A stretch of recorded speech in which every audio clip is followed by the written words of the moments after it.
Green Hell just went on sale, and I want to check if it's still worth it in 2026. But how are we going to do that? I'm going to break down every major part of Green Hell, from survival and crafting to exploration and combat, to see how well each one holds up in 2026. But the main thing at the end is I'll judge whether Green Hell respects your time by looking at its progression, replayability, multiplayer, and overall value for the price. So what about Green Hell put it on the map? It wasn't the graphics, it wasn't the story, it was the survival. At a time when most survival games were focused on gathering resources and building bigger bases, Green Hell made staying alive the real challenge. Every scratch could become infected, every material mattered, and even when your own mind could turn against you, it was one of the first survival games where nature didn't just slow you down, it was actively trying to kill you. But Cookie, I played this game and it was super easy, I beat it first try. Short answer, no you didn't. This game is very difficult, it is not for the faint of heart. And that's exactly why the survival mechanics matter so much. They're not just features you have to manage, they are the game. Every decision, from where you walk, to what you eat, or whether you risk crossing a river, has consequences. Instead of asking, how do I build the biggest base? Green Hell constantly asks, can you survive one more day? And it's that relentless pressure that makes every small victory feel genuinely earned. Of course, none of that would work without the crafting system. Unlike a lot of survival games that hand you a recipe book from the start, Green Hell expects you to experiment. You combine sticks, stones, vines, bones, whatever you can find, and slowly learn what works through trial and error. It makes every new tool feel like a genuine discovery, and because those tools are what keep you alive, crafting never feels like busy work. It's directly tied to your ability to survive. There are 77 unique craftable items in Green Hell, each with their own recipe and their own trials and errors to obtain. If you always wondered why Minecraft never added an obsidian pickaxe, look at Green Hell. If you want to know what gave Ghost of Tsushima inspiration for the grappling hook, look no further. But it's what exploration does that ties everything together.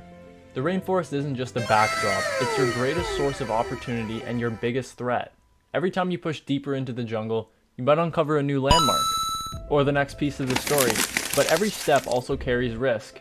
You never know if you'll stumble into a predator, a venomous snake, or simply get lost. That constant balance between curiosity and caution is what makes exploring Green Hell so rewarding.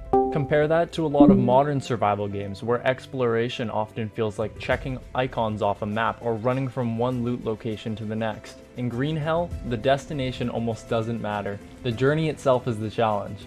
Every expedition forces you to prepare, pay attention, and adapt to whatever the rainforest throws at you. Even in 2026, very few survival games manage to make simply walking into the wilderness feel this tense, and that's a huge reason why Green Hell has aged so well.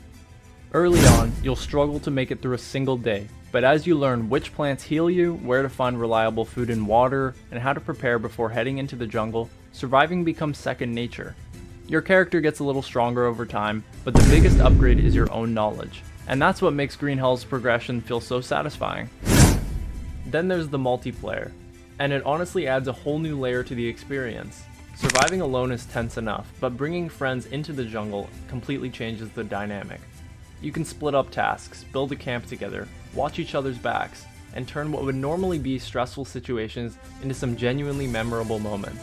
It doesn't make the game easy, the jungle is still just as unforgiving, but it does make the experience far more enjoyable if you're looking for a survival game to play cooperatively. So finally, let's talk about value, because at the end of the day, that's what this video is really about. Right now, Green Hell is on sale for around $4.30. And at that price, it's honestly one of the easiest recommendations I can make. For less than the cost of a coffee, you're getting a complete survival game with a full story mode, endless survival mode, co-op multiplayer, and years of free content updates that expanded the experience well beyond its original release. Even if you get only 20 hours out of it, you've already gotten incredible value for your money. And if Green Hell ends up clicking with you, it's the kind of game you can sink dozens, if not hundreds of hours into. At this price, the question isn't whether it's a good deal, it's whether you enjoy survival games. If the answer is yes, then $4.30 is an absolute steal. But enough with the explanations. Is Green Hell actually worth it in 2026? I'd say yes, even years after its release. It still offers one of the most immersive survival experiences you can buy. The mechanics work incredibly well together. The jungle remains tense and rewarding to explore, and the challenge feels fair because every mistake is something you can learn from. If you're looking for a survival game that values realism, experimentation, and overcoming the environment instead of just building a massive base, Green Hell is absolutely still worth your time. So thank you all so much for watching. If you enjoyed the video, hit like and subscribe for more content. If you check out Green Hell, please let me know how it is in the comments. But anyways, have a good one. See ya. Am I gonna smash it? Yes.